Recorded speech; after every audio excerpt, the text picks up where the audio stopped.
Nigeria's maritime sector is a major source of revenue for the country, but that sector isn't one without its myriad of challenges.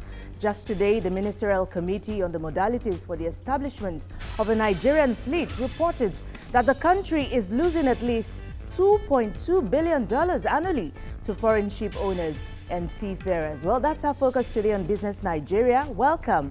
I am Yemisi Lanredo.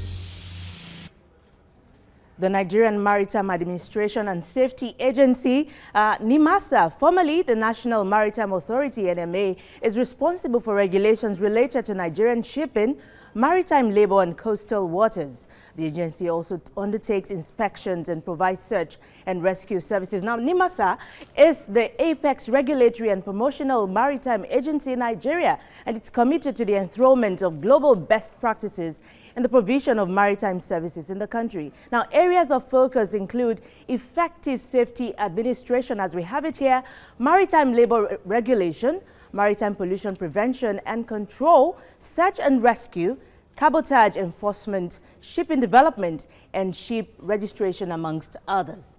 Now, Director General of NIMASA, Dakuku Peterside, says the sector will undergo major reforms in the next 1 year to boost its capacity to drive the growth and development of the industry. It stated that the reforms were in line with the change agenda of the present administration committed to the diversification of the economy. Now, there has been negative perception about the agency as regards corruption, inefficiency, and abandonment of its core mandate to that of a maritime administration that is alive to its responsibility, intent of making Nigeria the preferred destination for maritime activities in Africa. And the most recent is that the agency is set to automate its payment system for greater efficiency and eliminate revenue leakages.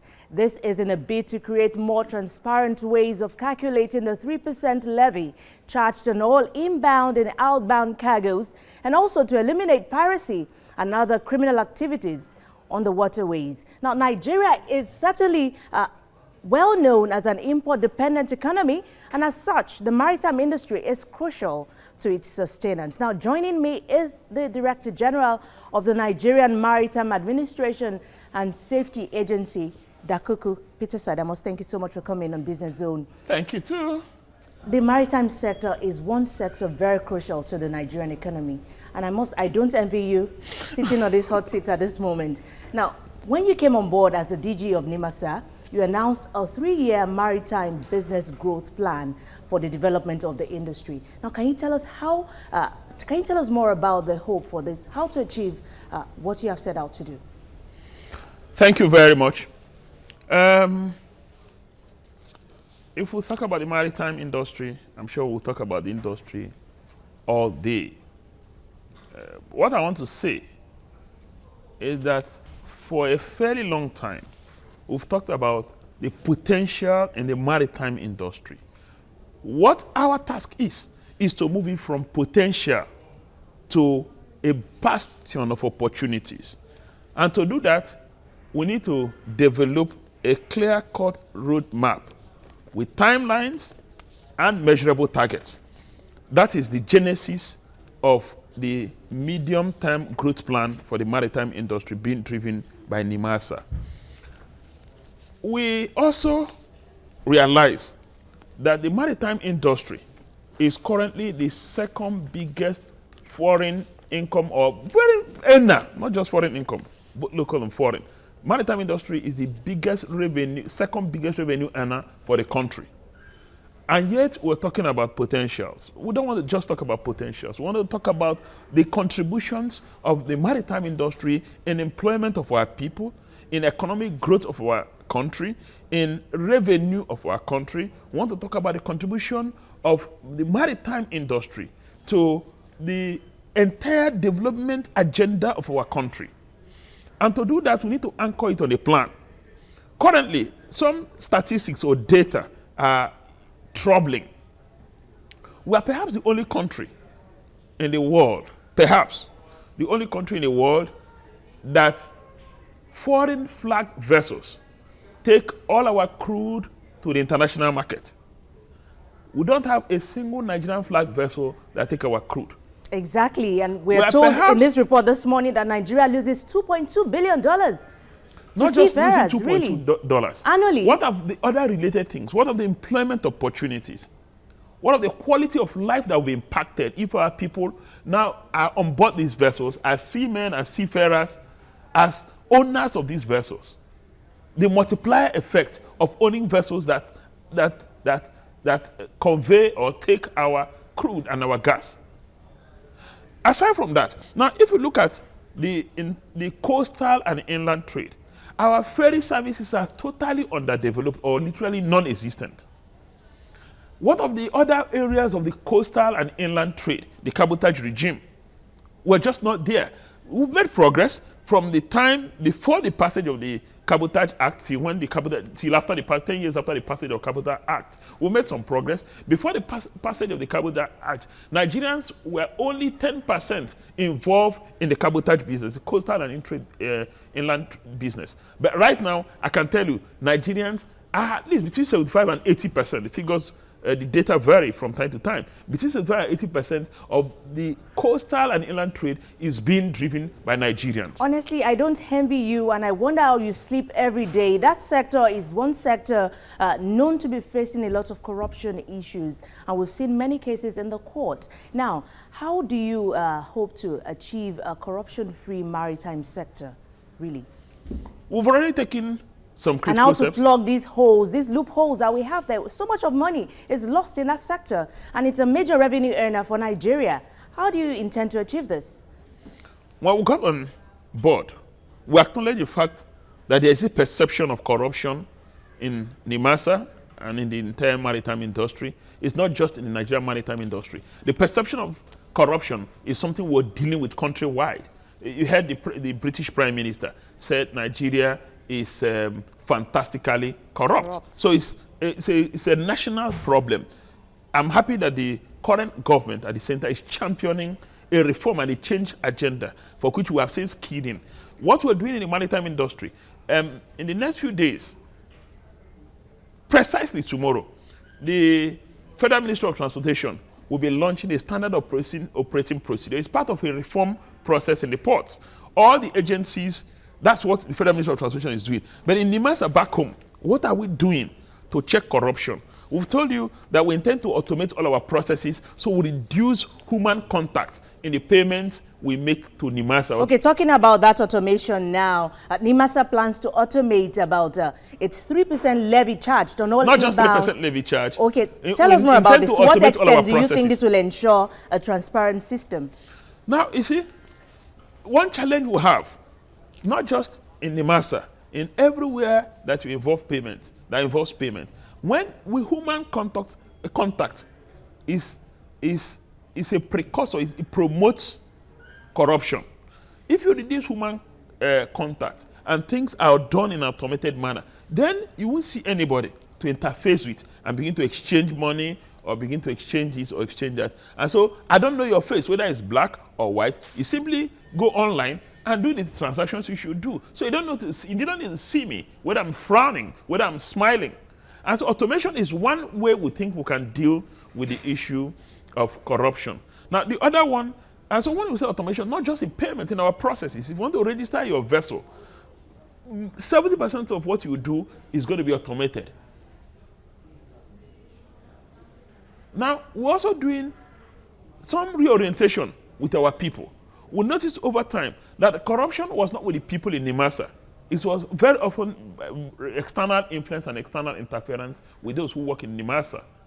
And so we're repositioning our people, reorganizing our people, reorientating our people, making them appreciate that the little things we do in NIMASA affects our global perception, how we are perceived around the world. All right. Reforming that sector, Dr. Dakuku, I must take a break on Business Nigeria. And when we come back, we'll be looking at the 48 hours cargo clearance plan. Is it feasible? That's after the break. Do stay with us.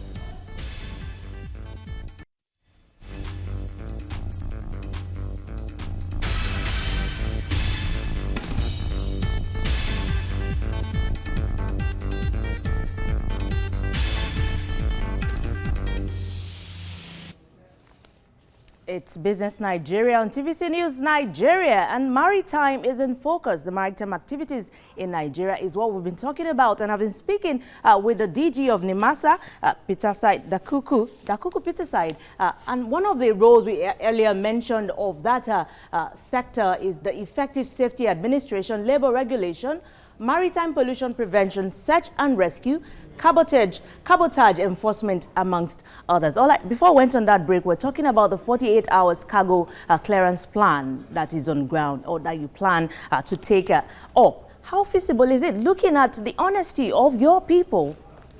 Very feasible. Now, have you asked yourself, the clearance time or window and the turnaround time in Singapore is 6 hours. Cargo clearance and turnaround time in Shanghai, in China, is 6 hours. If others can do it, why can't we do it? It's no rocket science. We've got technology. We've got the people. What's stopping us? Nothing. Now, Singapore handles bet 1,000 ships a day. Nigeria and all our ports collectively bet between 5,000 and 5,200 ocean-going vessels a year. And so what Singapore bets in 5 days is what we bet in a year. The argument would be that Singapore is more into transshipment. But whether they like it or not, they bet ships, they clear cargo, and within 6 hours, there's a turnaround time. The technology is available.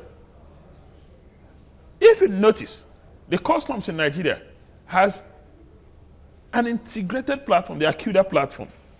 It's proven effective. There are a few quick fixes that I believe that current leadership in custom will fix, and you can have a maximum 48 hours clearance of cargo. Sincerely, I'm happy. It's truly feasible. It's feasible. I'm happy you're talking about other countries like Singapore, and we know that Nigeria is an import-driven economy, and if we have these issues, now paint a picture for me. If you're going to place Nigeria side by side amongst them, side by side other African countries, what is the maritime sector like when you place it with other countries in Africa? Oh, well, if you're talking about other African countries, there are peculiarities. The port in Cotonou, the port in Lomé, and many of the ports in South Africa. We compare data, we share information. Nigeria is better positioned than the ports in South Africa, better positioned than the ports in Lomé. Really? Tell us more. And Cotonou. Okay. But unfortunately, they've been able to develop their potentials more than we have done for ourselves. And so it seems that those ports are more attractive than our ports. But lately, you may have noticed that there's been drastic changes in both Nigerian ports and in the maritime sector as a whole. So I want to believe that we might need funds to develop our infrastructure. If we develop our infrastructure, we have the capacity and capability to do better than the other ports. Okay, at the moment, how much is Nigeria revenue at the moment? How much is it given to the GDP of the economy? Well, you know that last year, the maritime sector raked in excess of 1.5 trillion naira last year. Last year, what about this year? And with potential to do more this year. Okay. Even with the downturn in the global economy, the price of oil, well, it's beginning to pick up, has crashed. Nigeria is an oil-dependent economy. In addition, we have a new foreign exchange regime which is hampering the importation of goods. There's also a new fiscal regime by virtue of the fact that there's a new government in place and we're literally in an economic transition period. But despite all of those things, our maritime sector has led itself to growth. And so we expect a lot. You expect more, but that takes me to the issue of security is a growing concern, and the incidences of rising piracy, attacks, and also sea robbery on Nigeria's territorial waters. And of course, the Gulf of Guinea has become worrisome. What is NIMASA doing? NIMASA is doing a lot, not just NIMASA alone. Because of the concern, other stakeholders are involved. Just yesterday, I attended the commissioning ceremony of Falcon Eye. Falcon Eye is a dedicated satellite surveillance system of our maritime domain, which was instituted by the Chief of Naval Staff with the support and coordination of the National Security Advisor. And so NIMASA has also its own satellite surveillance system with which it puts an eye on our maritime domain. In addition to the satellite surveillance system, we are driving the security agencies-led maritime patrol in the Gulf of Guinea. Well, again, to tell you there is a regional problem, ECOWAS is driving what is called the ECOWAS Integrated Maritime Strategy, as well as the African Integrated Maritime Strategy. We have key in all of these things. We're playing we're playing leading role in both the African Maritime Strategy and the ECOWAS Integrated Maritime Strategy. And so we're also involved in regional arrangements to safeguard and secure the Gulf of Guinea because of the kind of things we have noticed that is evolving, the rate of piracy, criminal activities that is evolving. But again, like every other crime on the sea, we've always said that piracy has what is called a trinity of crime. Crime is planned on land and executed on the river. And so the first one is you try to deter them from coming to commit crime on river or stop piracy. Then when it's committed, your response is the second part of the trinity. And the third part is after it's been committed, what do you do to punish those who are involved and to deter others in future?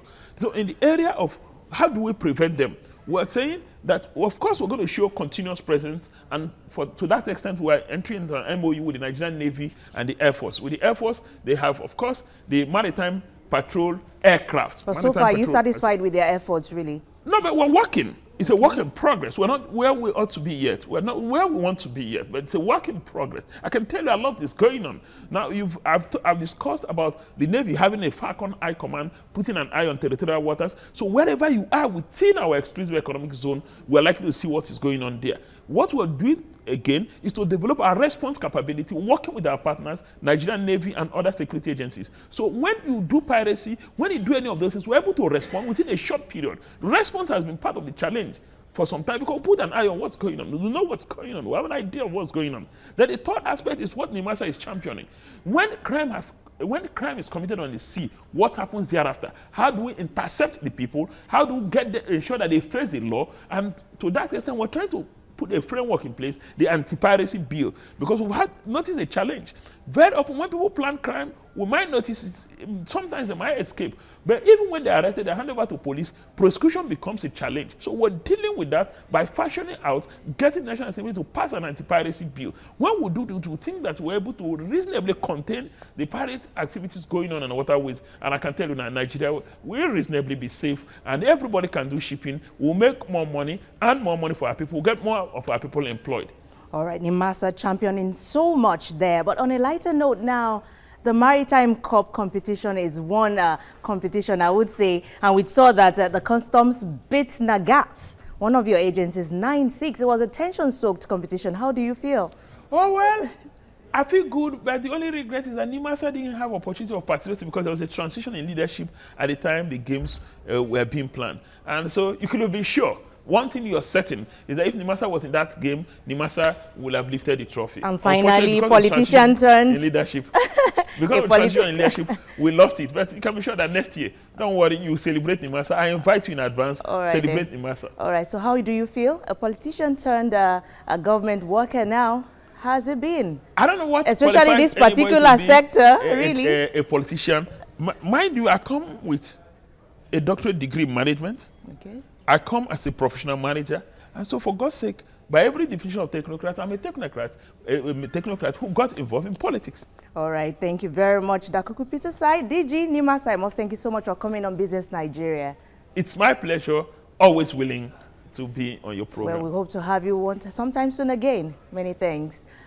In other news now, oil price in the world market stayed mixed on Wednesday. At the London market, oil merchants paid $50 for each barrel of the commodity. The price improved by 35 cents in early bargain. For the OPEC basket, the price steadies at $44 per barrel.